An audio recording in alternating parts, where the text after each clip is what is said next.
This channel does not promote any violent, harmful, or illegal activities. All content provided by this channel is meant for an educational purpose only. MDH chana masala এখন ছোলা হোক বা বরবটি দানা, সাদা চানা হোক বা কালো, সব রান্নাই হবে অসাধারণ। MDH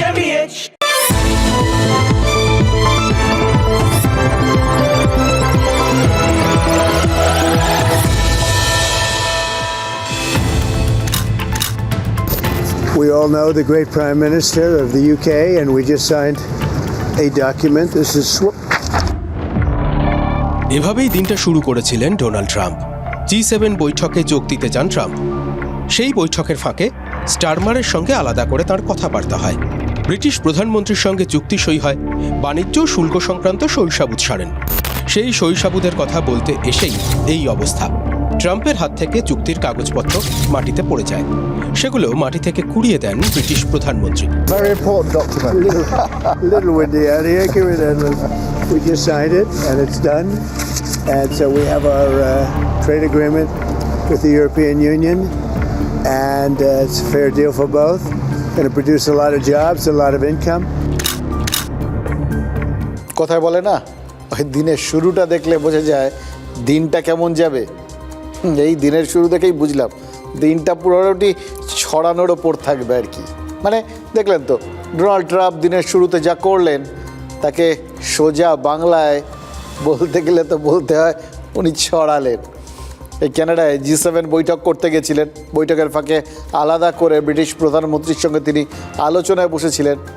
আর সেই আলোচনায় আমেরিকা আর ব্রিটেন দুই দেশের মধ্যেই বাণিজ্য সংক্রান্ত বেশ কিছু চুক্তি শৈশাবুদ হয় আর কি।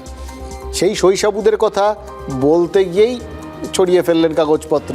হাতের কাগজপত্রগুলো মাটিতে ছড়ানোর পর সেগুলোকে কুড়িয়ে আবার যথাস্থানে ফিরিয়ে দেন ব্রিটিশ প্রধানমন্ত্রী কিয়ার স্টারমার। কিন্তু বিষয়টা হচ্ছে এই যে ছড়ালেন না, এটা ওই হাত ফসকে যাওয়া বললে এটা ভুল হয়ে যাবে। আসলে ওনার সারাটা দিনই আজকে অদ্ভুত একটা উৎকণ্ঠা এবং ছটফটানির মধ্যে দিয়ে কেটেছে। সেই ছটফটানিরই বহিঃপ্রকাশ হচ্ছে এই ছড়ানো। দিনের সারা দিন এরপর তিনি আরও ছড়িয়েছেন। গোটা দিনটা জুড়ে তার কার্যকলাপগুলো একটু খেয়াল করুন, তাহলেই বুঝবেন।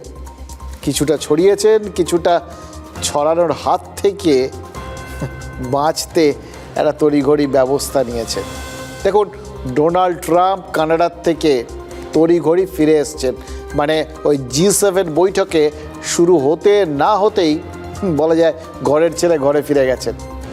এবার আমেরিকার প্রেসিডেন্ট এরকম একটা বৈঠক, তার থেকে তিনি ওই রকম তাড়াহুড়ো করে চলে গেলেন, দেশে ফিরে গেলেন একবার। এবার কোন সময় দেশে গেলেন? যখন এপাশে রাশিয়ার ইউক্রেনের যুদ্ধ চলছে, আর তার থেকেও বেশি এখন তুঙ্গে রয়েছে ইসরায়েল আর ইরানের যুদ্ধ। ইসরায়েল সবাই জানে যে বকলমে ওখানে আমেরিকাই রয়েছে। তো এবার এইরকম একটা পরিস্থিতিতে মার্কিন প্রেসিডেন্ট যদি সব কিছু ছেড়ে ছুড়ে এরকম হুড়মুড় করে দেশে ফিরে যান, স্বাভাবিকভাবেই লোকজন কৌতূহলী হয়ে উঠবে। এটাই তো স্বাভাবিক। কী হলো এবার ভাব। দেখুন, ডোনাল্ড ট্রাম্প এই G7 বৈঠকে পুরোটা না থেকেই যে আমেরিকায় ফিরলেন, এটা নিয়ে শুধু সাধারণ মানুষ না, যে রাষ্ট্রপ্রধানরা ওখানে ওই G7 বৈঠকে অংশ নিতে গেছিলেন, প্রশ্ন তো তাদের মধ্যেও ছিল। সম্ভবত এই সমস্ত প্রশ্নগুলোর উত্তর না পেয়েই ফ্রান্সের প্রেসিডেন্ট ইমানুয়েল ম্যাক্রোর মতো কেউ আন্দাজে ঢিল ছুটতে শুরু করেছিলেন।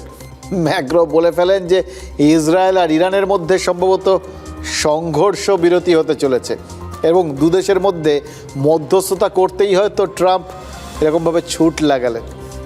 আচ্ছা, এই বক্তব্যটা শুনে আপনাদের কি মনে হলো? এটা কি ছোট্ট করে চিমটি কেটে দিলেন ম্যাক্রো? কারণ ইদানিংকালে ট্রাম্প তো যেখানে পেরেছেন সেখানেই ওই উপযাজক হয়ে ঘটকালি করতে গেছেন, শান্তির ললিত বাণী শোনাতে গেছেন। কখনো বলেছেন যে রাশিয়া আর ইউক্রেনের যুদ্ধ থামিয়ে দিচ্ছেন, কখনো বলেছেন ভারত আর পাকিস্তানের মধ্যে সাম্প্রতিককালে যে সংঘাত সেটাও থামিয়েছেন তিনি, এবং সেটা মানে চাপ ঠাপ দিয়ে এরকম একটা ভাব করেছেন। তিনি কিন্তু প্যালেস্টাইন আর ইসরায়েলের কথাও বলেছিলেন এর মধ্যে, মানে তার থামিয়ে দেওয়ার লিস্টে এইগুলোও ছিল। এবার কোনটা থেমেছে আর কি থেমেছে সে তো আপনারা দেখতে পাচ্ছেন। কিন্তু ট্রাম্প তিনি বোধহয় ওই ম্যাক্রোর এই মস্করাটাকে ঠিক হজম করতে পারেননি। ফিরে গিয়ে এক্স হ্যান্ডেলে তিনি তার বক্তব্যের মধ্যে দিয়ে বুঝিয়ে দিয়েছেন তাকে বোঝা ওই দেবানা জনন্তী কুত মনুষ্য, সুতরাং ম্যাক্রো ভুল করে আছেন। তখনও ট্রাম্প ফেরার বিমান ধরেননি। তখনও ট্রাম্প কানাডার কানানাস্কিসের গোল টেবিলে বসে। ট্রাম্পই তখন G7 বৈঠকের মধ্যমণি। তিনি বলছেন, বাকিরা শুনছেন। সবাইকে শুনছিলেন। ফ্রান্সের প্রেসিডেন্ট আর ইতালির প্রধানমন্ত্রীকে দেখুন। ম্যাক্রো কিছু বলছেন, মেলনি শুনছেন। একবার, তারপর আবার ম্যাক্রো বললেন, মেলনি শুনলেন, আর তারপর ইঙ্গিতপূর্ণভাবে চোখ ঘোরালেন। চোখে চোখে কথা হলো। কিন্তু কি কথা হলো? দেবান ও জানন্তী কুতো মনুষ্যা। ফরাসি প্রেসিডেন্ট আর ইতালিয়ান প্রধানমন্ত্রীর মধ্যে কি ট্রাম্পকে নিয়ে কোনো কথা হয়েছিল? জানার উপায় নেই। তবে এই ঘটনার কিছুক্ষণ পরেই ট্রাম্প ফিরতি প্লেনে উঠে আমেরিকা ফিরলেন, আর ম্যাক্রো বলে ফেললেন সম্ভবত ইসরায়েল ইরান সংঘর্ষ বিরতি হচ্ছে, ট্রাম্প হয়তো সন্ধি করাতেই ফিরছেন। অমনি তেলে বেগুনে জ্বলে ওঠেন ডোনাল্ড ট্রাম্প। ট্রাম্পের নিজস্ব সোশ্যাল মিডিয়া হ্যান্ডেলে ভেসে ওঠে বর্ষায় বজ্র নির্ঘোষ। ফরাসি প্রেসিডেন্ট লোকটা সস্তা জনপ্রিয়তা চায়, তাই আলটপকা কথা বলে। যেই শুনল আমি ওয়াশিংটন ফিরছি, অমনি বলে দিল ইসরায়েল ইরানের সংঘর্ষ বিরতি করাতে ফিরছি। লোকটা জানেই না আমি ওয়াশিংটন ফিরছি এটা ঠিক, কিন্তু তার সঙ্গে সংঘর্ষ বিরতির কোনো সম্পর্কই নেই, বরং আরও বড় কিছু ঘটতে চলেছে। জানি না কেন ইমানুয়েল হরবখত ভুলভাল রটায়। যাই হোক, কি হতে চলেছে লক্ষ্য করুন। সোশ্যাল মিডিয়ায় লিখলেন ডোনাল্ড ট্রাম্প। ভাবা যায় একজন প্রেসিডেন্ট আর একজনের সম্পর্কে এই রকম মন্তব্য করছেন। যাই বলুন, ফরাসি প্রেসিডেন্টের সময়টা কিন্তু একদম ভালো যাচ্ছে না। এই তো কতদিন আগে স্ত্রীর কাছে এরমভাবে প্রকাশ্যে চর খেলেন প্লেন থেকে নামার আগে। সেই ছবি দুনিয়া শুদ্ধ লোক দেখে ফেললো। ট্রাম্প তখন উপযাচক হয়ে অবশ্য জ্ঞান দিয়েছিলেন। ওই বললাম, উপযাচক হয়ে জ্ঞান বিতরণ করা, শান্তির বাণী বিতরণ করা, বা কোথাও গিয়ে ঘটকালি করা, এই সমস্ত বিষয়গুলো ট্রাম্পের একদম ট্রেডমার্ক। এক্ষেত্রেও করেছিলেন, বলেছিলেন এই সমস্ত ঘটনা ঘটার আগে দরজা জানলা বন্ধ করতে হয়। আচ্ছা, সেইটাই কি হজম করতে পারেননি ম্যাক্রো? তা কোথাও নিশ্চয়ই লেগেছিল। ওই জন্য এটা যে বক্তব্য তিনি রেখেছিলেন সেটা ঘুরিয়ে রেখেছেন, সূক্ষ্মভাবে রেখেছেন, এবং ট্রাম্পের যা চরিত্র তার সাথে অদ্ভুতভাবে খাপ খাইয়ে রেখেছেন। তার এই বক্তব্য লোকে বিশ্বাস করে ফেলবে, এটাও স্বাভাবিক। আবার যেখানে লাগবে সেটাও স্বাভাবিক। লেগেছে যেখানে লাগার, ট্রাম্প তেলে বেগুনে জ্বলেছেন। আর তাই জন্যে আবার ট্রাম্পোচিতভাবে আরেক প্রেসিডেন্টের মান সম্মান নিয়ে ছিনিমিনি খেলে বসে আছেন। এই ট্রাম্পকে যদি আজ লালমোহন গাঙ্গুলি ওরফে জটায়ু দেখতেন না, তাহলে হয়তো বলে বসতেন এ তো পুরো কানাডায় কেলেঙ্কারি। প্রথমে ট্রাম্প ওই ব্রিটিশ প্রধানমন্ত্রীকে দিয়ে মাটিতে, প্রথম কথা হচ্ছে প্রথমে নিজে ছড়ালেন আর কি, তারপর ব্রিটিশ প্রধানমন্ত্রীকে দিয়ে সেগুলো গোছালেন, আর তার সোশ্যাল হ্যান্ডেলে ফ্রান্সের প্রেসিডেন্টকে চরম তুচ্ছতাচ্ছিল্য করলেন। যদি ভাবেন এরপর কেলেঙ্কারির আর কি বাকি থাকলো, যা ছড়ানোর তো ভদ্রলোক ছড়িয়ে বসে আছেন, তাহলে এই ডোনাল্ড ট্রাম্পের মতো করেই আপনাদের বলতে হবে স্টে টিউনড, সঙ্গে থাকুন। দেখুন, ট্রাম্পের ট্র্যাক রেকর্ড অনুযায়ী তিনি যা বলেন ঠিক তার উল্টোটা হয়। এই যেরকম ধরুন, তিনি বলেছিলেন তার কথায় ভারত আর পাকিস্তান সংঘর্ষ বিরতিতে রাজি হয়েছে, কিন্তু আমাদের সরকার তো পরিষ্কার বলে দিয়েছে অপারেশন সিঁদুর স্থগিত আছে, বাতিল হয়নি। সন্ত্রাসের বিরুদ্ধে যুদ্ধের প্রয়োজন হলে ভারত আবার প্রত্যাঘাত করবে, এবং পাকিস্তান তাদের কাছে, আমাদের কাছে আর কি হাত জোড় করে প্রায় প্রার্থনা করেছিল বলে তাদের আবেদনে সাড়া দিয়ে আমরা আপাতত অপারেশন সিঁদুরটাকে স্থগিত রেখেছি।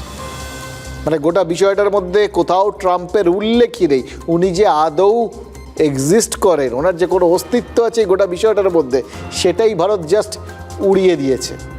এবার রাশিয়া ইউক্রেনের কথা ভাবুন, ট্রাম্প যতবার বলেছেন হ্যাঁ দুদেশের মধ্যে শান্তিটা এলো বলে, তিনি বলে দিয়েছেন এবার ওরা আলোচনা করবে আর শান্তি এসে যাবে। হ্যাঁ যতবার বলেছেন শান্তি আসবে ততবারই শান্তি হয় পালিয়েছে, আর না হয় রাশিয়া নয় ইউক্রেন, কেউ না কেউ ট্রাম্পকে ভুল প্রমাণ করতে হামলা করে বসেছে। এই যেরকম আজকে G7 বৈঠকের মঞ্চে যখন ট্রাম্প ছিলেন তখনও তো রাশিয়া ইউক্রেনে জবরদস্ত হামলা করেছে। এগুলো বলছি আর আপনারা বুঝতে পারছেন ট্রাম্প যা বলেন তার উল্টোটাই হয়। এটাই কিন্তু আমাদের একমাত্র আশার জায়গা। কেন বলছি, মানে ধরুন এই যে ইসরায়েল আর ইরানের যুদ্ধে তিনি কি বললেন, আরও বড় কিছু হতে চলেছে। এবার তার ট্র্যাক রেকর্ড ধরে, মানে তিনি যা বলেন তার উল্টো হয় এটা ধরে নিয়ে আমরা আশা করতেই পারি একটা বিরতি তাহলে চলে আসার সম্ভাবনা আছে। মানে যুদ্ধটা থেমেও যেতে পারে। ট্রাম্প যখন বলেছেন সংঘর্ষ বিরতি হবে না, বড় কিছু হবে, তখন একটা বড় কিছু মানে যুদ্ধটাই হয়তো থেমে গেল, এটাও তো হতে পারে। দেখুন হোয়াইট হাউস বলেছে তেহরান মানে ইরানের রাজধানী যেন খালি করে দেওয়া হয়, সেখানে থাকলে মৃত্যু অবশ্যম্ভাবী। তাহলে কি এই যে বার্তাটা তেহরান খালি করা, এটার মধ্যে দিয়েই সমঝোতার রাস্তা খুলবে?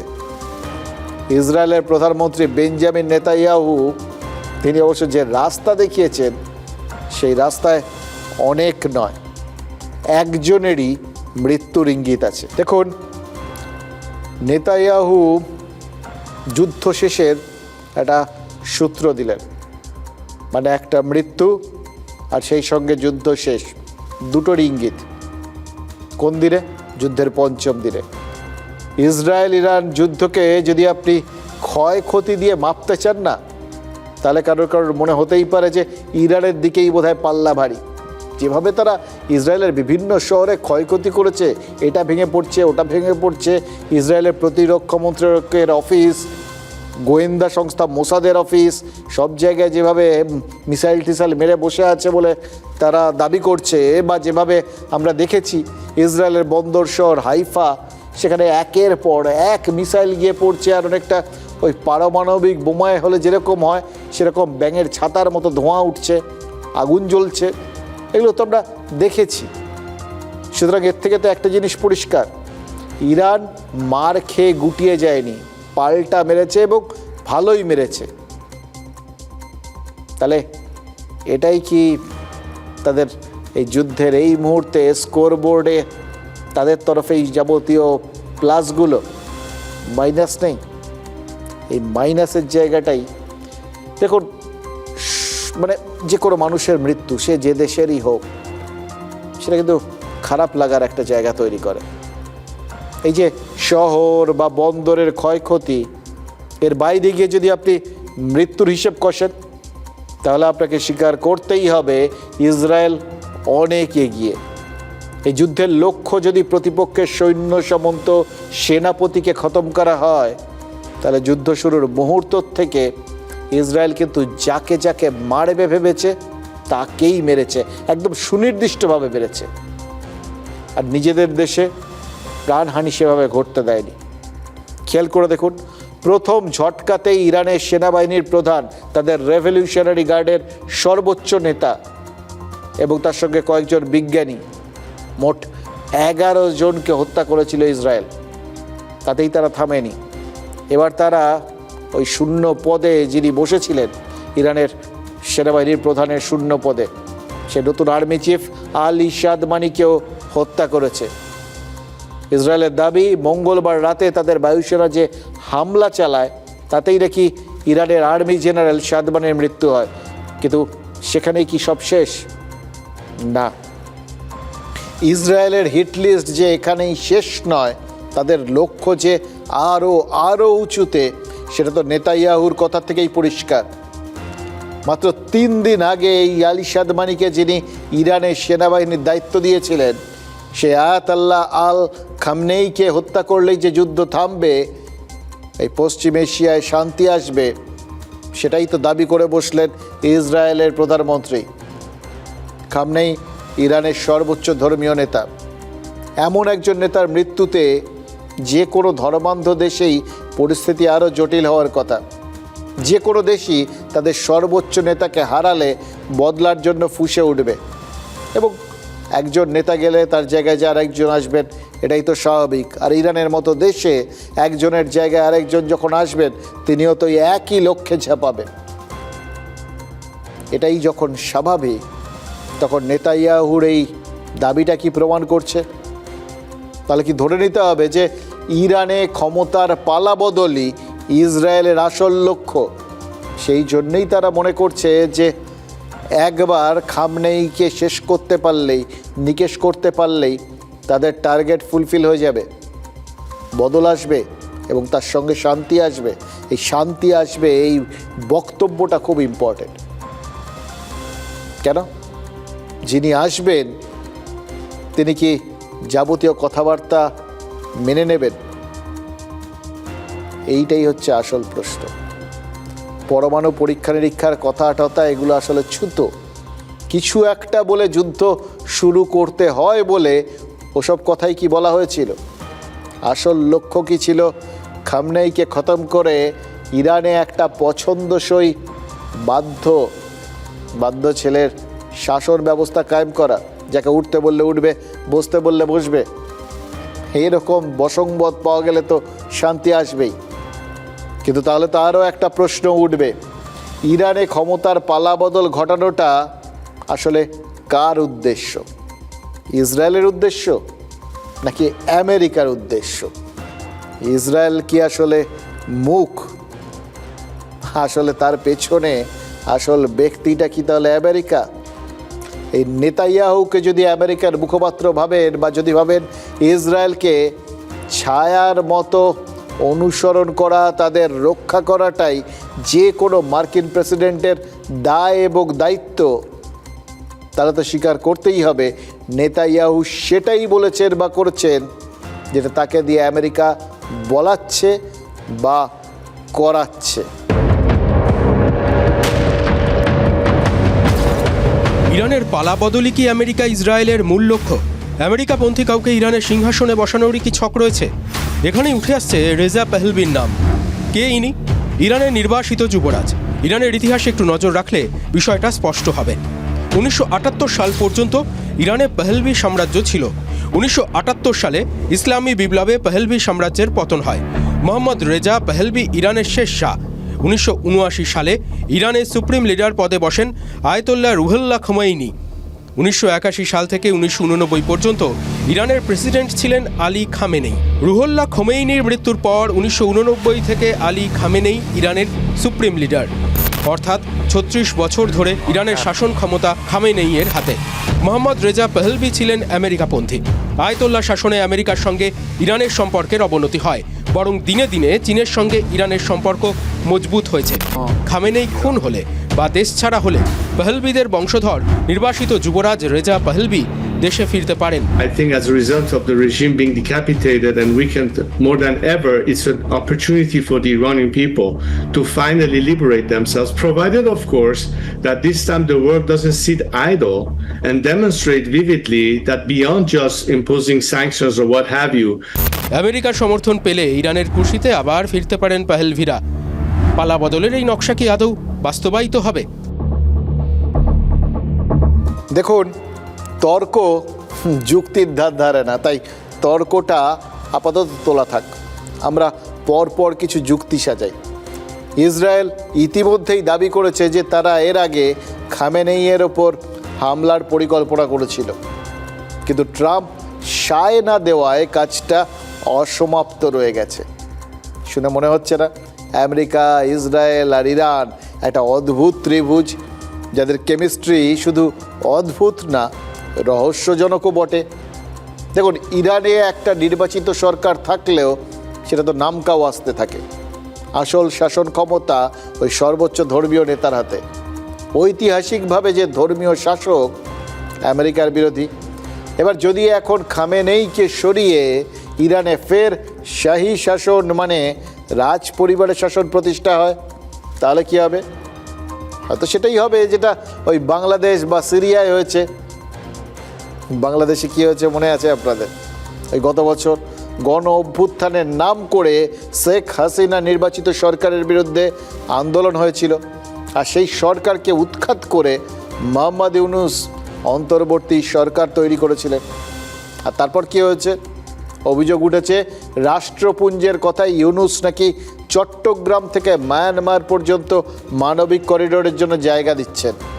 চট্টগ্রামের পাশাপাশি সিলেটে আমেরিকার সেনার মহড়ার ব্যবস্থা করেছে। বিভিন্ন জায়গায় আমেরিকার সেনা ঘাঁটি গাড়ছে এবং আমাদের ওই শিলিগুড়ি করিডোরের খুব কাছে লালমনিরহাট বায়ু সেনা ঘাঁটিকে ফের চালু করেছে।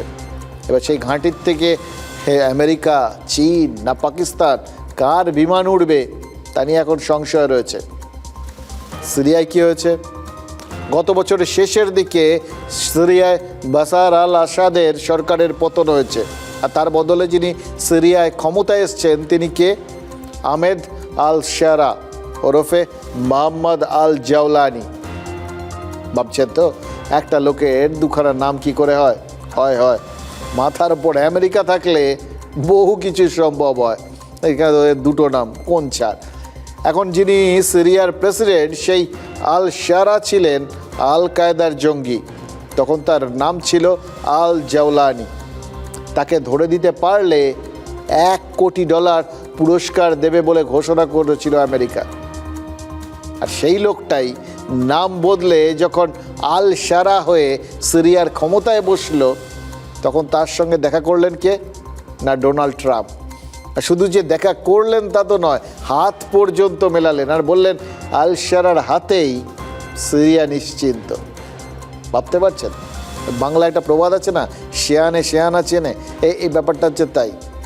আমার কি মনে হয় জানেন তো, আল শারা বা ইউনুসের মতো লোকেদের আমেরিকাই সব থেকে ভালো চেনে, আর তারপর তাদের রিক্রুট করে এবং তাদের পুতুলের মতো ওই সরকারের মাথায় বসিয়ে দিয়ে নিজেদের ইচ্ছে মতো ব্যবহার করে। সরকারটা তারা চালায় আসলে। ইরানের কপালেও যদি ওরকম কোনো মেড ইন আমেরিকা পুতুল অপেক্ষা করে থাকে তাহলে আশ্চর্য হওয়ার কিছু আছে কি? দেখুন, ইরানে যা হবে সেটা আর খুব বেশি অপেক্ষা করতে হবে না। আমাদের ধারণা আমরা আগামী দিনেই বুঝে যাব। কিন্তু আমাদের কি হবে? আমাদের যা হবে সেটা বুঝতে তো কিছু কথা বলতেই হবে, যে কথাগুলো আপনারা জানেন না বললেই না।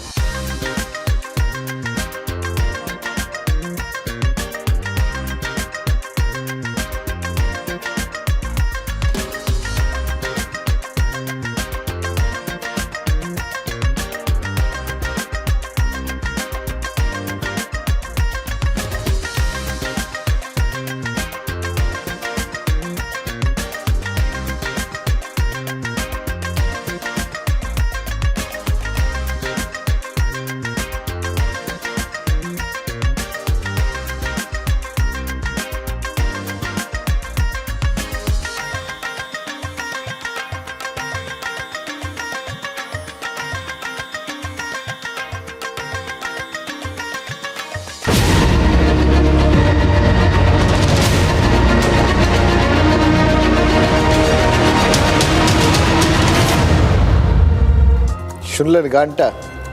শুনছিলাম আর মনে হচ্ছিল জানেন তো, ইরানের ধর্মীয় মৌলবাদের শাসন তাহলে কি শেষ হতে চলেছে?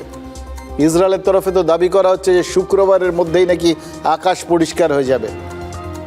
আকাশ পরিষ্কার হয়ে যাওয়া মানে আয়াতোল্লাহ খামেনেই তার শেষ এবং আয়াতোল্লাহ শাসনের পতন। তাহলে ভারতের সঙ্গে ইরানের একটা যোগসূত্র ছিন্ন হয়ে যাবে জানেন তো। ইরানে মৌলবাদের প্রতিষ্ঠাতা আয়াতুল্লাহ রুহুল্লাহ মুশাভি খোমেনির পূর্বপুরুষ ছিলেন উত্তরপ্রদেশের আওধের বাসিন্দা, মানে এখন যেটা ওই অযোধ্যা। তারপর খোমেনি পরিবার লখনৌয়ের কাছে কিন্তুর শহরে চলে আসে। খোমেনির ঠাকুরদা আহমেদ হিন্দির সেখানেই জন্ম। তিনি অটোমান তুর্ক শাসিত ইরানে চলে যান 1830 সালে, আর তারপর আর ফেরেননি। তার মানে খোমেনি পরিবার ভারতীয় বংশোদ্ভূত। আর খোমেনিরা তারা কিন্তু নিজেদের কোনোদিন ভারতীয় বলে দাবি করেনি, এটাই হচ্ছে আশ্চর্য। ভারতও মৌলবাদী খোমেনিদের যে ফেরাতে চাইবে না এটা নিয়েও তো কোনো সংশয় নেই।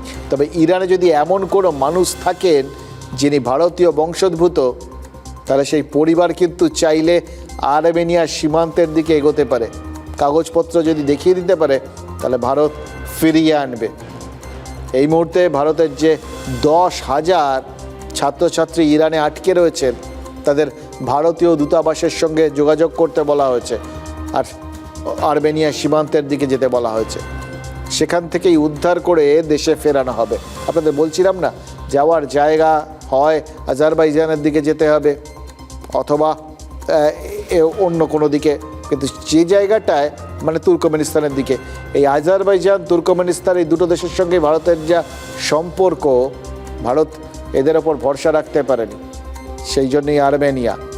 সেখান থেকে উদ্ধার করে এদের দেশে ফেরানো হবে। রুশ ইউক্রেন যুদ্ধের সময় আপনাদের মনে আছে সেই অপারেশন গঙ্গা চালানো হয়েছিল, কিভাবে সেই ভারতীয়দের, অনেক ভারতীয় ছিলেন ইউক্রেনে, তাদের জন্য একটা সেফ প্যাসেজ তৈরি করে কখনো স্থলপথে, তারপরে আলটিমেটলি পার্শ্ববর্তী পোল্যান্ডে নিয়ে গিয়ে সেখান থেকে নিয়ে আসা হয়েছিল। তখন কিন্তু ভারতের অনুরোধে দুপক্ষই সংঘর্ষ থামিয়েছিল। যে কনভয়গুলো এই ভারতীয়দের নিয়ে সীমান্তের দিকে গেছিল সেগুলোর ওপর কোনো আক্রমণ হয়নি। কিন্তু ইরান ইসরায়েলের যুদ্ধে সেটা তো করার উপায় নেই। কিন্তু আর্মেনিয়া দিয়ে ভারতীয়দের যে ফেরানো হবে সেটা কিন্তু সম্ভব হচ্ছে দীর্ঘদিনের একটা কূটনীতির ফসলের ফলে। গত 10 বছরে আমরা আর্মেনিয়াকে বহু কিছু দিয়েছি এবং তার মধ্যে অনেকগুলোই হচ্ছে অস্ত্রশস্ত্র। মানে আমাদের কাছ থেকে বিভিন্ন দেশ যারা অস্ত্রশস্ত্র কেনে, এখন অবশ্য লাইন লেগে গেছে এই পাকিস্তানকে ওইভাবে মানে ফুটো ফুটো করে দেওয়ার পর, কিন্তু তার আগের থেকে এই আর্মেনিয়া আমাদের থেকে রেডার, পিনাকা রকেট লঞ্চার, কামান, Akash air defence, anti tank mine, 1.5 লক্ষ গ্রেনেড, গুলি, এ সমস্ত কিনেছে, ভারত দিয়েছে।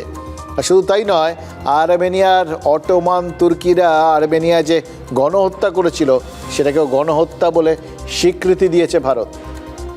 এখন সেই স্বীকৃতি কাজে লাগলো। দেখুন, তুরস্ক বেইমানি করেছে আর তুরস্কের প্রতিবেশী বন্ধুত্বের মূল্য দিয়েছে।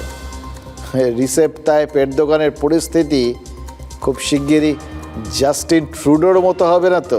দেখুন, জাস্টিন ট্রুডো টানা ভারত বিরোধিতা করে গেছেন। নির্ঝর হত্যায় ভারত সরকারকে তিনি সরাসরি দোষেছিলেন। কিন্তু এই ছবিটা দেখবেন, যখন নরেন্দ্র মোদী G7 সম্মেলনে যোগ দিতে 10 বছর পর কানাডার মাটিতে পা রাখছেন, তখন কানাডার কুর্সিতে আর জাস্টিন ট্রুডো নেই। শুধু তাই নয়, যে খালিস্তানিরা প্রধানমন্ত্রী নরেন্দ্র মোদীর পলিটিক্যাল অ্যাম্বুশ করার কথা বলেছিল, তাদের এখনও খুঁজে পাওয়া যায়নি। বরং মোদীর সমর্থনে ভারতীয়দের কিছু জমায়েত লক্ষ্য করা গেছে। তাহলে এইভাবেই বোধহয় আমাদের বিরুদ্ধে যারা কোথাও গিয়ে বক্তব্য রাখেন, আমাদের বিরুদ্ধে অন্যায় করেন, ভারত বোধহয় তাদের জবাবটা এইভাবেই দেয়। আর তার থেকেও বড় কথা, আমাদেরও কিছু করতে হয়। জাস্টিন ট্রুডোর একদম ওই হাঁটে হাঁড়ি ভাঙে যা বলে না, সেটা মার্কিন প্রেসিডেন্ট ডোনাল্ড ট্রাম্প করে দিয়ে গেছেন। বারাক ওবামার সাথে চক্রান্ত করে জাস্টিন ট্রুডোই নাকি কলকাঠি নেড়েছিলেন যাতে রাশিয়াকে ওই শিল্পোন্নত দেশগুলোর গোষ্ঠীর থেকে বের করে দিয়ে ওই G7-কে, মানে G8 ছিল সেটাকে G7 করে দেওয়া যায়। অপমানিত পুতিন কারোর সঙ্গে যোগাযোগ করেননি এবং ট্রাম্পের কথায় পুতিনকে যদি সম্মান দেওয়া হতো তাহলে এই কৃষ্ণসাগরের যুদ্ধটা হতো না। তাহলে কি দাঁড়ালো? বাড়ি বয়ে মার্কিন প্রেসিডেন্ট তিনি ট্রুডোকে শকুনি বলে গেলেন। এরপরে একটাই তো করার আছে, মানে ভাবার আছে, হয় ওই কচু গাছে গলায় দড়ি দেওয়া উচিত তার, অথবা ওই যদি দড়ি কলসি টলসি পাওয়া যায় কিনা জানি না, পেলে গলায় বেঁধে ডুবে মরা উচিত এই কানাডার প্রাক্তন প্রধানমন্ত্রী। The G7 used to be the G8. Barack Obama and a person named Trudeau didn't want to have Russia in. And I would say that that was a mistake, because I think you wouldn't have a war right now if you had Russia in. and you wouldn't have a war right now if Trump were president 4 years ago, but it didn't work out that way. But it used to be the G8, and now it's, I guess, what's that, 8 years ago, it switched over. They threw Russia out, which I claimed was a very big mistake. Even though I wasn't in politics then, I was very loud about it. It was a mistake in that you spend so much time talking about Russia, and he's no longer at the table, so it makes life more complicated. But you wouldn't have had the war. দেখুন, Trump চালানোর মুডে ছিলেন, চালিয়ে খেলেছেন একের পর এক। ওই রাষ্ট্রনেতাকে তিনি নিজের মতো করে দুচ্ছাই করেছেন, কখনো ট্রুডো, কখনো ম্যাক্রো। কিন্তু তার মধ্যে এই চালানোর মোড়ে থাকার ফল হচ্ছে ওই তারু ব্যাটসম্যান যখন চালায় না, লাগলে লাগ, না লাগলে তুক, এ হচ্ছে সেরকম ব্যাপার। এর ফাঁকে কি তিনিও একটা ছড়িয়ে বসলেন না? আবার ছড়ানো। তিনি কি পরিষ্কার করে দিলেন না আমেরিকা কিভাবে বিশ্বজুড়ে কলকাঠি নাড়ে? এই যেভাবে গোটা বিশ্বের মধ্যে এই রুশ ইউক্রেন যুদ্ধের জন্য বারাক ওবামা জাস্টিন ট্রুডোকে দায়ী করলেন, তার মানে কি ঘুরিয়ে তো তিনি নিজের দেশ আমেরিকা আর কানাডাকেই দায়ী করলেন। কি অস্বস্তিকর পরিবেশ বলুন তো। কিন্তু অস্বস্তির আরও অনেক বাকি ছিল। সম্ভবত তড়িঘড়ি কানাডার থেকে ফিরে গিয়ে ট্রাম্প নিজের একটা বড় অস্বস্তি এড়ালেন। প্রধানমন্ত্রী নরেন্দ্র মোদীর মুখোমুখি হতে হলো না তাকে, বলা তো জানে না। এটাই তো এই অপারেশন সিঁদুরের পর প্রথম দুজনের মুখোমুখি হওয়া হতো। আর এটাও বলা যায় না সকলের সামনেই প্রধানমন্ত্রী নরেন্দ্র মোদী হয়তো পরিষ্কার হিন্দিতে একদম ভদ্র ভাষায় বলে বসতেন যে পাকিস্তান আবেদন কাকুতি মিনতি করেছিল বলেই ভারত মারা থামিয়েছে, কেউ মধ্যস্থতা করেনি, এবং অপারেশন সিঁদুর আপাতত স্থগিত আছে, বন্ধ হয়নি। ভাবুন তো, ট্রাম্প সে কথার মানে বোঝার আগেই ভারতে হেডলাইন হয়ে যেত। ট্রাম্প তো 12 দাবি করে বসে আছেন যে তিনি ভারত এবং পাকিস্তানের পরমাণু যুদ্ধ থামিয়েছেন। আর নরেন্দ্র মোদীর এরকম মুখের ওপর শুনিয়ে দেওয়ার অভ্যেস রয়েছে। অতীতে একবার পুতিনকে সকলের সামনে বলে বসেছিলেন যে এটা যুদ্ধ করার যুগ নয়। একই কথা তো সাইপ্রাসেও বলেছেন। মোদীর পুতিনকে উপদেশ দেওয়ার উদ্দেশ্য ছিল না, আরেকবার বলেছেন। তার মানে কি?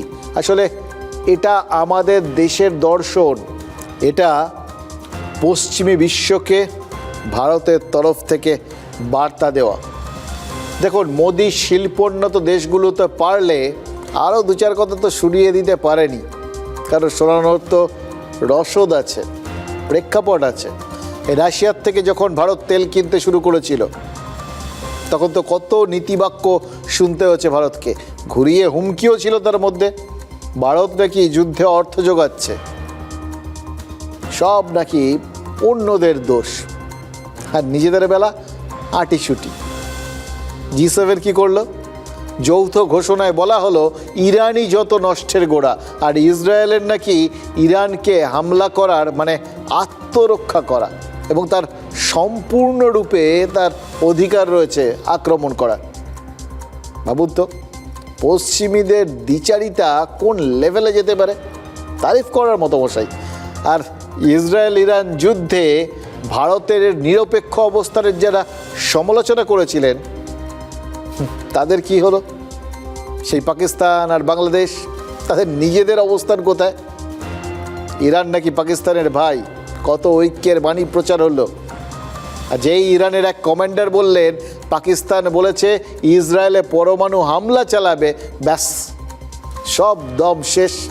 পাকিস্তানের পার্লামেন্টে দাঁড়িয়ে সে দেশের বিদেশমন্ত্রী বললেন এমন কথা কোথাও বলেনি পাকিস্তান। পাকিস্তানের পরমাণু অস্ত্র সেগুলো আছে, ওগুলো পাকিস্তানের আত্মরক্ষার জন্য আছে, অন্য কারোর জন্যে নয়। বন্ধুত্ব শেষ, ভাই বেরাদারি শেষ। তরপানি যে কখন বেআইনি হয়ে গেল ইরান জানতেও পারল না। এখন তো পাকিস্তান ভয়ে মরছে, এবার পাছে ইসরায়েল রেগে মেগে তাদের 2-4টে মিসাইল এদিকে পাঠিয়ে বসে, মেরে বসে, সেই ভয়ে তাদের এখন আধমরা দশা। دیروز در مجلس سنای پاکستان مسبب کردن که در قبال سیاست‌های زشت اسرائیل با ایرانند و در تمام جایگاه‌هایی که نیاز باشه با ما خواهند بود.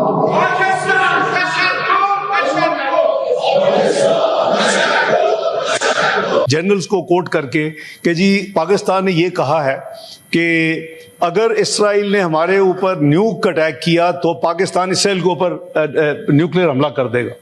ये इतनी गैर ज़िम्मेदाराना और इतनी झूठी खबर है, और वो सोशल मीडिया में चलती चलती अभी मुझे थोड़ी देर पहले पता चला कि डेली मेल ने पिक कर लिया इंग्लैंड में। और पाकिस्तान का डिटरेंस इज ऑब्वियसली अल्लाह ताला ने इस मुल्क को ना सिर्फ न्यूक्लियर कुव्वत बनाया बल्कि मिसाइली कुव्वत भी बनाया हुआ है, और कई ममालिक को तकलीफ भी होती है, लेकिन ये हमारी अपनी सिक्योरिटी के लिए है, हमारी अपनी स्टेबिलिटी के लिए है, इस रीजन में स्टेबिलिटी के लिए है। वरना 9/11 के बाद दोनों फौजें 11 महीने eyeball to eyeball खड़ी रही। अगर ये ना होता तो शायद पता नहीं क्या हो जाता उस वक्त, क्योंकि इंडिया को तो कोई मौका चाहिए था। तो मैं सिर्फ ये क्लैरिफाई करना चाहता हूं, क्योंकि अभी भाई ने बात भी की है, तो मैंने सोचा कि मैं हाउस को जो अब तक की डेवलपमेंट्स हैं बैठा हूं तो मैं शेयर कर लूं। तो हमने कोई ऐसी स्टेटमेंट हमारी तरफ से कोई ना स्टेटमेंट किसी ने दी है, इसको फैब्रिकेट किया गया है। বেইমানিটা দেখতে পারলেন? ইরানের পার্লামেন্টে পাকিস্তানকে ধন্য করা হচ্ছে। ইরানের প্রেসিডেন্ট বলছেন যে পাকিস্তান দুর্দিনে পাশে থেকেছে, আর পাকিস্তানের বিদেশমন্ত্রী পাকিস্তানের ন্যাশনাল অ্যাসেম্বলিতে দাঁড়িয়ে বলছেন তারা কোনো সাহায্যের আশ্বাসই দেননি। তেলের লোভে তলে তলে বলেছিলেন পাশে আসি। এখন কি মনে হচ্ছে? এখন ভয় হচ্ছে ইসরায়েল যদি মিসাইল ছুড়ে দেয়। আর ইসরায়েল তো আগেই বলে রেখেছে ইরানের পর পাকিস্তানের হাতে পরমাণু অস্ত্র থাকাই সবচেয়ে বিপজ্জনক। আর তারপরে ইসরায়েল পর্যন্ত পাকিস্তানের ওই মিসাইলগুলো পৌঁছবে না, ভারতেই পৌঁছবে না। আর ইসরায়েলকে হামলা করতে এলে আমেরিকা ছেড়ে কথা বলবে না। তাহলে এই সমস্ত জাতা কথাবার্তা এগুলো কখনো পাকিস্তান ভাবতে পারে? তওবা, স্বপ্নেও ভাবে না ওরা। এখন এটা বলার জন্যই সম্ভবত পাকিস্তানের ফিল্ড মার্শাল আসিম মুনির আমেরিকায় গিয়ে বসে রয়েছেন, আর নিশ্চয়ই তদবির করতে চাইছেন। এর আগে বিলাবল ভুট্টোকে পাঠিয়েছিলেন, তাকে মার্কিন মিডিয়া ছিঁড়ে খেয়েছে। আসিম মুনির তাই নিজে গেছেন, নিজেকে খুব চালাক মনে করেন তো, দ্বিজাতি তত্ত্বের দ্বিতীয় বাবা আর জিন্নার মানসপুত্র। এখন এবার মার্কিন মিডিয়ার সামনে পড়লে কি হবে ভাবুন তো। এখনও মার্কিন মিডিয়া তাকে নাগালে পায়নি, কিন্তু তারও দরকার পড়বে না। অনাবাসী পাকিস্তানিরাই তাকে বিদ্রূপে ভরিয়ে দিয়েছে।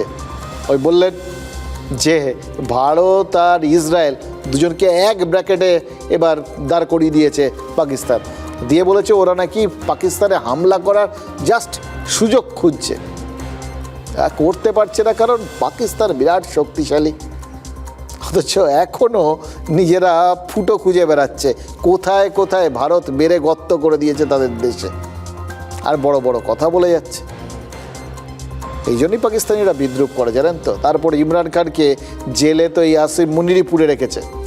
ইমরান পাকিস্তানের এটা নিয়ে তো কোনো কথা হবে না যে সব থেকে জনপ্রিয় নেতা, ইমরানের সমর্থকরা ছেড়ে দেবে নাকি? ফিল্ড মার্শাল নিজের জন্য ফিল্ডিং করতে আমেরিকা গেছেন, এটা মাথায় রাখতে হবে। তখন এই ধরনের বিরোধিতায় পড়লে কি হবে, তার দুশ্চিন্তা কিন্তু আরও বাড়বে। কেন বলছি? কারণ অস্ত্র বিক্রির কাটমানির টাকায় পাকিস্তানের আগের সব জেনারেলি তো বিদেশে সম্পত্তি কিনে রেখে দিয়েছেন। আসিম মুনির কি বাদ গেছেন নাকি? তার পরিবারও তো আমেরিকাতেই থাকে, ভারতে হামলা করার আগে পাঠিয়ে দিয়েছেন। এবার এখন যদি তার বিরুদ্ধে ওখানেও গণ্ডগোলগুলো হয়, তাহলে তার মনের মধ্যে দুশ্চিন্তা হবে না, নিজের পরিবারের দুশ্চিন্তা। আর এদিকে ভাবুন, আমেরিকায় নিজের পরিবারকে রেখে দিয়েছেন নিরাপদে থাকার জন্য, আর পাকিস্তানের সেনাবাহিনী তাদের খাওয়ার রসদ নেই। আমরা বলছি না, পাকিস্তানের ন্যাশনাল অ্যাসেম্বলিতে সে দেশের সাংসদরাই এই সত্যটা প্রকাশ করে দিয়েছে। 2027-এ উত্তরপ্রদেশে নির্বাচন, তার আগে পাকিস্তান সংসদের সার্টিফিকেট পেয়ে গেলেন যোগী আদিত্যনাথ। পাকিস্তানের ন্যাশনাল অ্যাসেম্বলিতে তার রাজ্যের উন্নয়ন নিয়ে আলোচনা হচ্ছে, মানে যোগী মডেলকে সার্টিফিকেট দিয়ে দিচ্ছে খোদ পাকিস্তান। এবং তার থেকেও বড় কথা, এটা মেনে নিচ্ছে যে আমাদের একটা রাজ্যের থেকে তারা কতটা পিছিয়ে। দেখুন, পাকিস্তান গালি দিলে সেটাও কিন্তু গলার মালা, আর পাকিস্তান তারিফ করলে সেটা হীরের হার আর প্রতিপক্ষের হার। একদিকে পাকিস্তানের রিপোর্ট কার্ডে একটার পর একটা কালো দাগ পড়ে যাচ্ছে। আরও একটা পড়েছে, ওই financial action task force Pahalgaon হামলার তীব্র নিন্দা করেছে।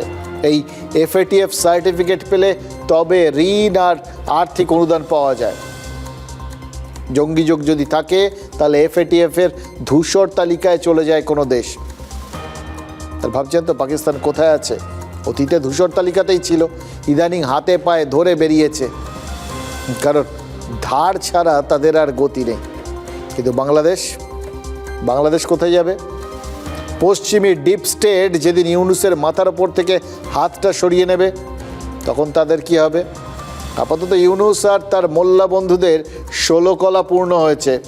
হিন্দুদের হত্যার রক্ত তো তাদের হাতে লেগেই ছিল, এবার ইরানিদের রক্ত বাংলাদেশিদের হাতে লেগে গেল। ইরানে ইসরায়েলের হামলার প্রতিবাদে যে 21টা মুসলিম দেশ প্রতিবাদপত্র লিখেছে তাতে সই নেই বাংলাদেশে। তার মানে রাস্তাঘাটে যতই হম্বিতম্বি করুক, যতই ঐক্যের কথা বলুক, পদ্মাপাড়ের মুরব্বীরা পাক্কা ধান্দাবাজ। তারা ইরানকে ছেড়ে ইসরায়েলের পাশেই দাঁড়িয়েছে। তার কারণ আমেরিকার কাছ থেকে টাকা পয়সা, সাহায্য এগুলো বড় দরকার। ইরান আপাতত মরছে, মরুক। ইরানে ইসরায়েলি হামলার নিন্দায় 21টি মুসলিম দেশ। তালিকায় নেই সিরিয়া, থাকবেই বা কি করে? সিরিয়ার প্রেসিডেন্ট আহমেদ আল সারা এককালের আল কায়েদা জঙ্গি ধরিয়ে দিতে পারলে $1 কোটি পর্যন্ত পুরস্কার ঘোষণা করেছিল আমেরিকা। সেই আমেরিকারই প্রেসিডেন্ট ডোনাল্ড ট্রাম্প সব ভুলে আল সারার সঙ্গে হাত মিলিয়ে এসেছেন ঠিক 1 মাস আগে। 21টি মুসলিম দেশের তালিকায় নেই বাংলাদেশও, অথচ বাংলাদেশের বরাবরের অবস্থান ইসরায়েল বিরোধী। রাষ্ট্রপুঞ্জে গিয়ে গাজায় যুদ্ধবিরতি চেয়ে এসছেন মোহাম্মদ ইউনুস।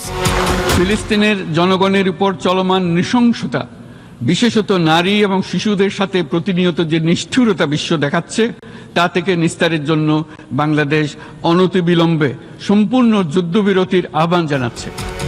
2 মাস আগেই বাংলাদেশে ইসরায়েল বিরোধী প্যালেস্তাইনপন্থী বিশাল মিছিল হয়েছে।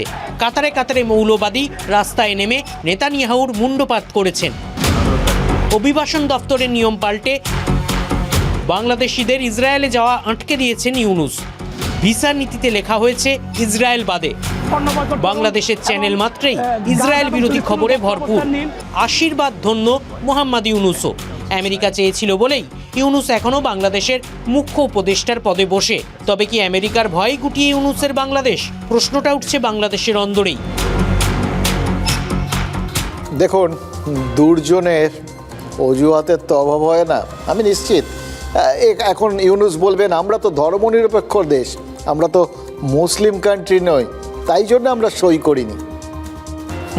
ভাবুন, এদিকে কাতারে কাতারে সংখ্যালঘু হিন্দুকে মেরেছেন, অন্যদিকে এখন তারা ভুলে যাবেন যে মুসলিম বিরাদরির কথা, কারণ আগে আপনি বাঁচি, তারপর তো ওই বাবার নাম করব। দেখুন, ওই যে মানুষজন এই মুহূর্তে তেহরানে রয়েছেন না, তারা কে পাশে দাঁড়ালেন কে পাশে দাঁড়ালেন না সেটা জানার বা বোঝার জায়গায় নেই। পর পর মিসাইল এসে পড়ছে। তার মধ্যে গতকাল তেহরান ছাড়ার জন্য পরামর্শ দিয়েছিলেন ট্রাম্প, বলেছিলেন যে পারেন এই মুহূর্তে তেহরান ছেড়ে যান। তারপরেই তো আরও বড় কিছু হতে পারে এরকম একটা বক্তব্য। সব মিলিয়ে তেহরান ছাড়ার মানে ভিড় লেগে গেছে। কাতারে কাতারে মানুষ তেহরান ছেড়ে পালাচ্ছেন। সবাই চাইছেন যে এই শহরটার মধ্যে থেকে বেরিয়ে যাই। লাখ লাখ লোক রাস্তায়। ট্রাফিক জ্যামের কোন পর্যায়ে পৌঁছেছে জানেন? ইরানের রাজধানীতে এখন 3 ঘন্টার পথ পেরোতে 14 ঘন্টা লেগে যাচ্ছে।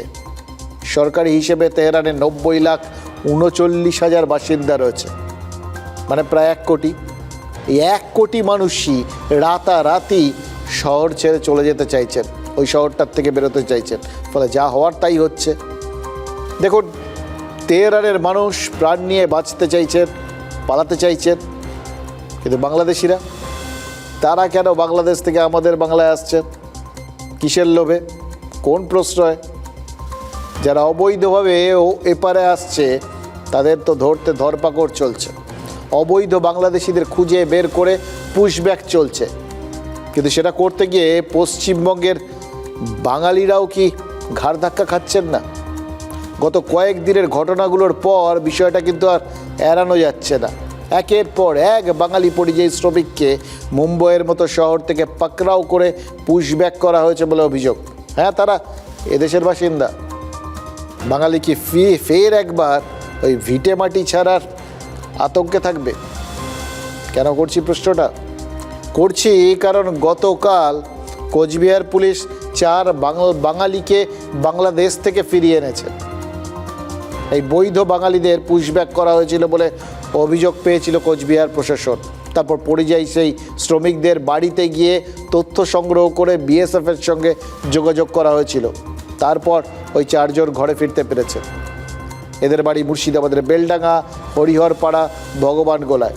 এদের মধ্যে একজনের বাড়ি পূর্ব বর্ধমানের মন্তেশ্বরে।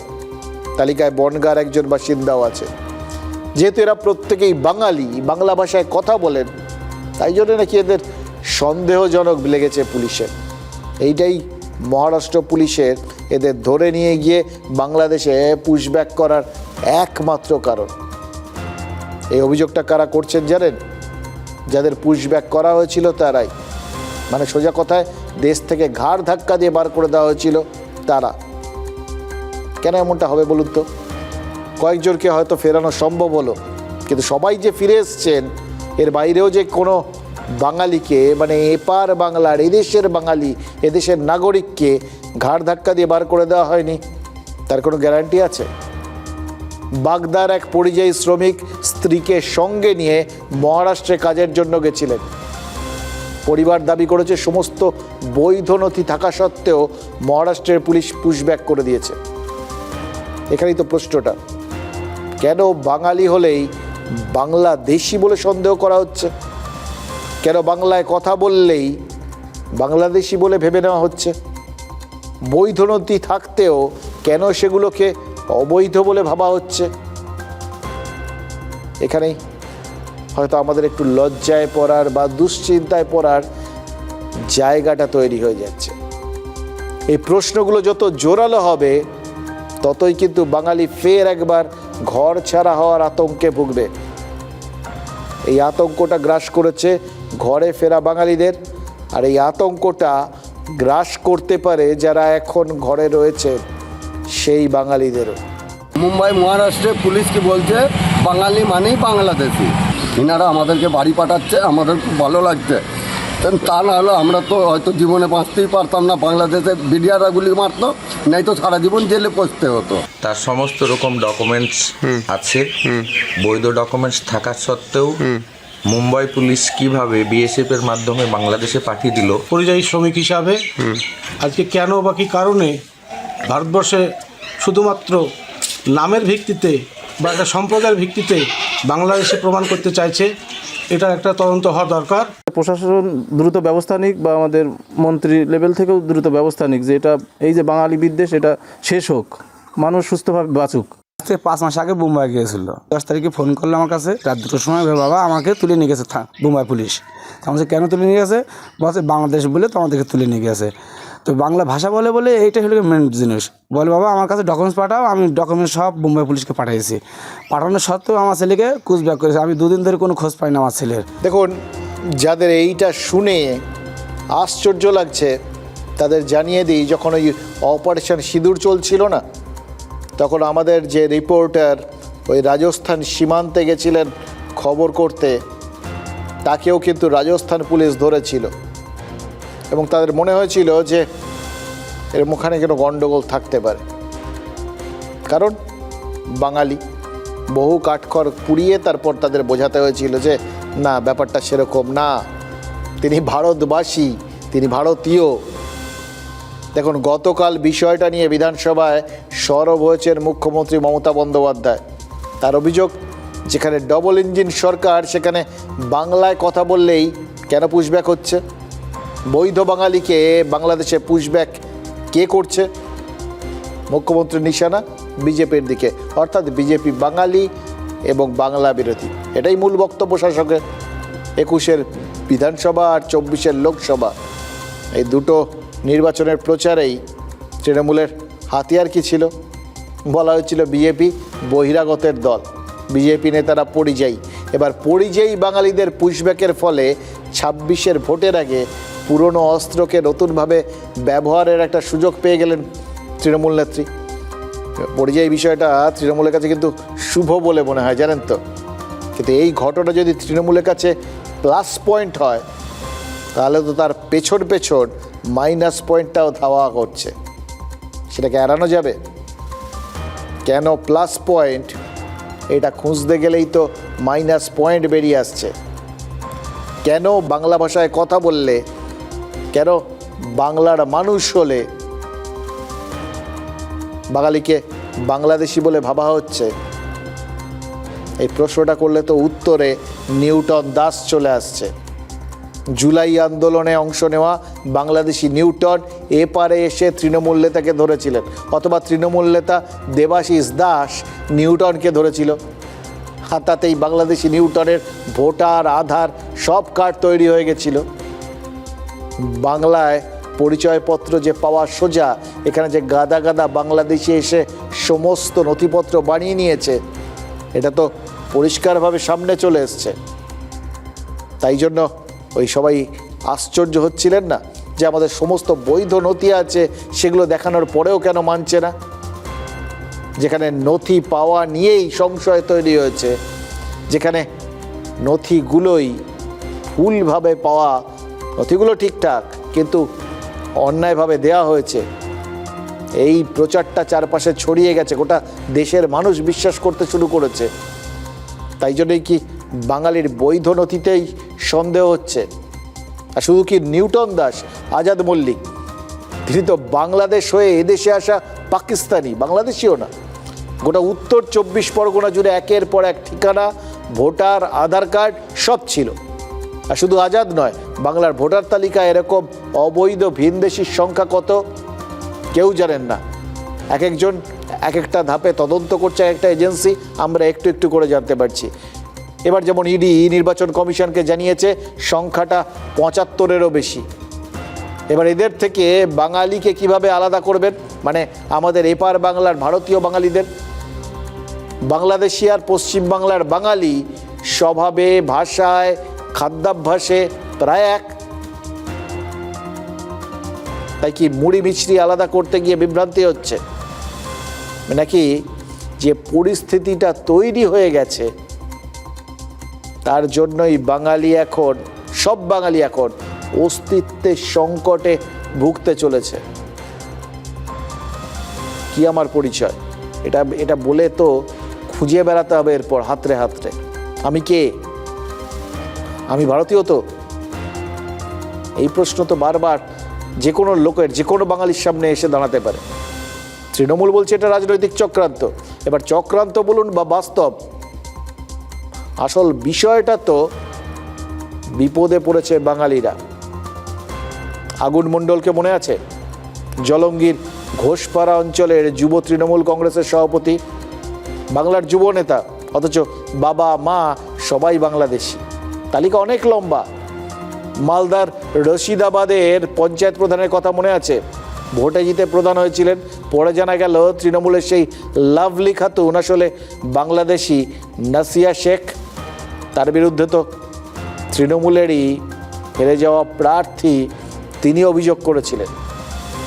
এগুলো কি হিমশৈলের চূড়া মাত্র?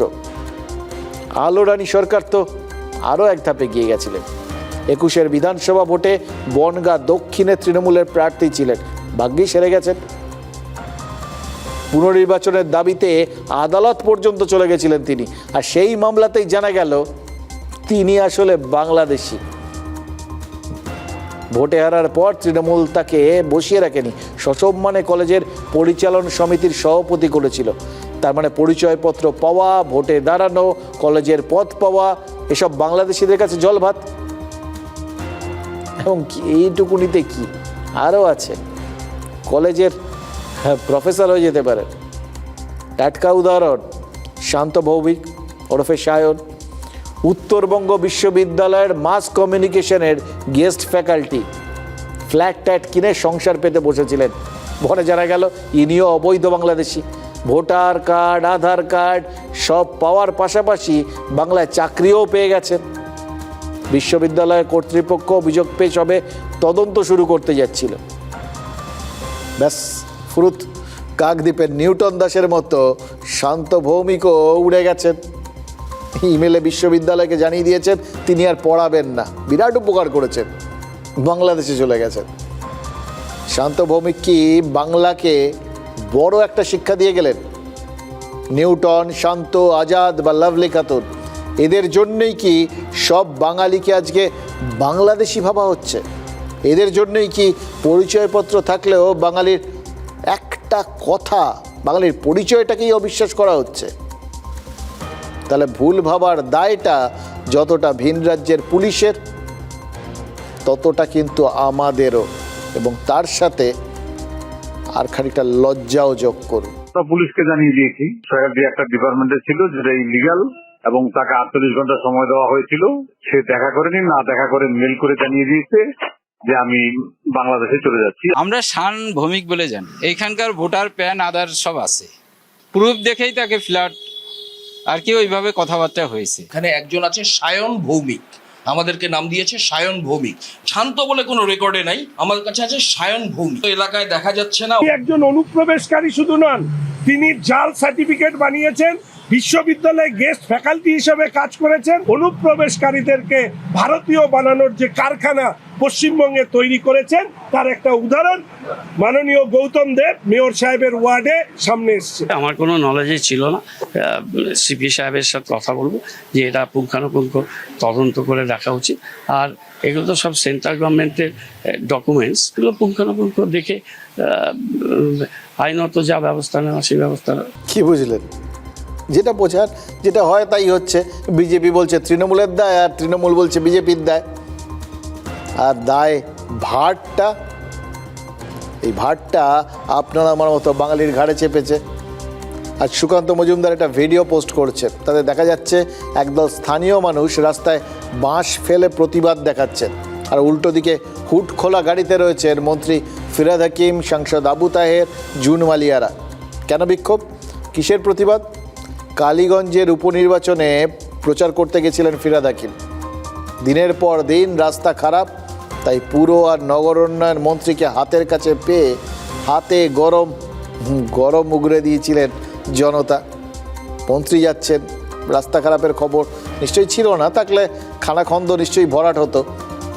কারণ রাস্তার গর্ত হোক বা পুকুর, গত কয়েক বছরে ভরাট ব্যাপারটা কিন্তু জেট গতিতে এগিয়েছে।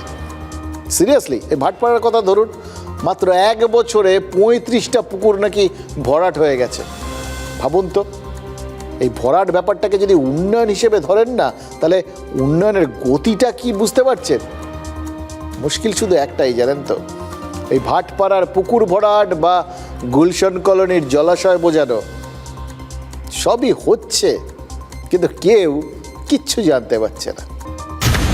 নিয়োগে পুকুর চুরি, আবাসে পুকুর চুরি, গরু পাচারে পুকুর চুরি, আর পুকুর চুরি, নদী চুরি হচ্ছে আর পুকুর চুরি হবে না? তাও একটা দুটো নয়, অন্তত 35টা পুকুর। অভিযোগ ভাটপাড়ার 34 আর 35 নম্বর ওয়ার্ডে মাত্র 1 বছরে 35 পুকুর ভ্যানিশ হয়ে গেছে, অথচ কেউ কিছুই জানেন না। মাটি কারা দিচ্ছে? এটা কারা দিচ্ছে মাটি? যাদের জমি হবে তারা দিয়েছে। কাদের জমি এটা তো আমরা জানি না। আমার কাছে আপনার কাছে দিয়ে ফার্স্ট শুনলাম, আমার কাছে এরকম করে কেউ অভিযোগ করেনি, আপনার কাছে দিয়ে শুনলাম। আমি এখনই যথাযথ স্থানে আমি অভিযোগ নথিভুক্ত করাবো এবং যাতে দ্রুত পদক্ষেপ নিই, সেই জন্য কথা বলবো। এগুলো আমি প্রথমত আমাদের যে সমস্ত রেকর্ড আছে অফিসে, সেগুলো আমি দেখি যে কী অ্যাকশন নেওয়া হয়েছিল, আদৌ কোনো অ্যাকশন নেওয়া হয়েছিল কিনা। যদি না নেওয়া থাকে, যেমন আইন অনুযায়ী যা ব্যবস্থা নেয় সেটা আমি নেব। অথচ ভাটপাড়া পুরসভার এক্সিকিউটিভ অফিসার নাকি থানা থেকে বিএলআরও সকলকে নোটিশ দিয়েছেন, তারপরও কেউ জানতে পারছেন না কেন? তবে একজন জানেন, তিনি কাউন্সিলর সুকেশ বিশ্বাস। কিভাবে ভরাট করতে হয় ভালোই জানেন এই জনপ্রতিনিধি। আগের যারা ছিল পূর্বপুরুষ, তারা ধান চাষ করতো, বিলে করতো, সেই ধান চাষে এখন লাভবান হচ্ছে না। তারা কী করলো, ধানের জমিটা মাটি কেটে পাটটা উঁচু করলো।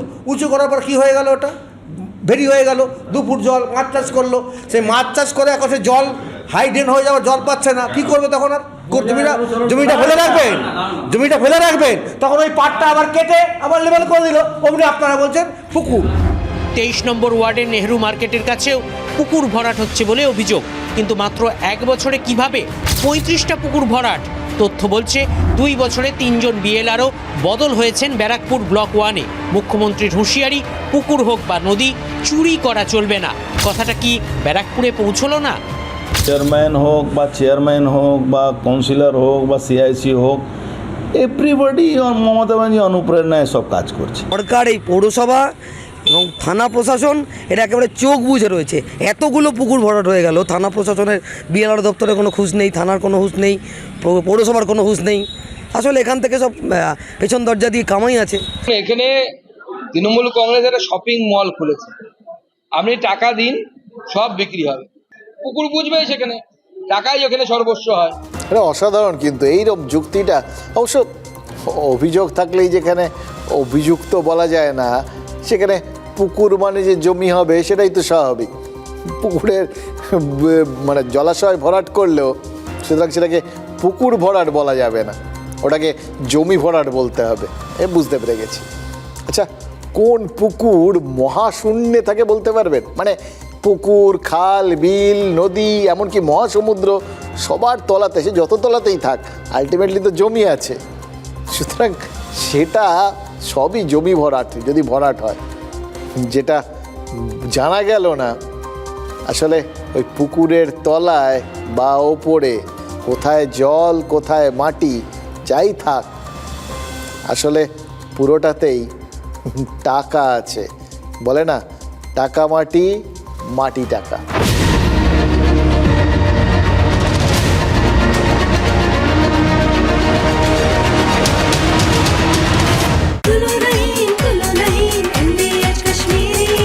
আরে কম দে কিন্তু খাঁটি দে।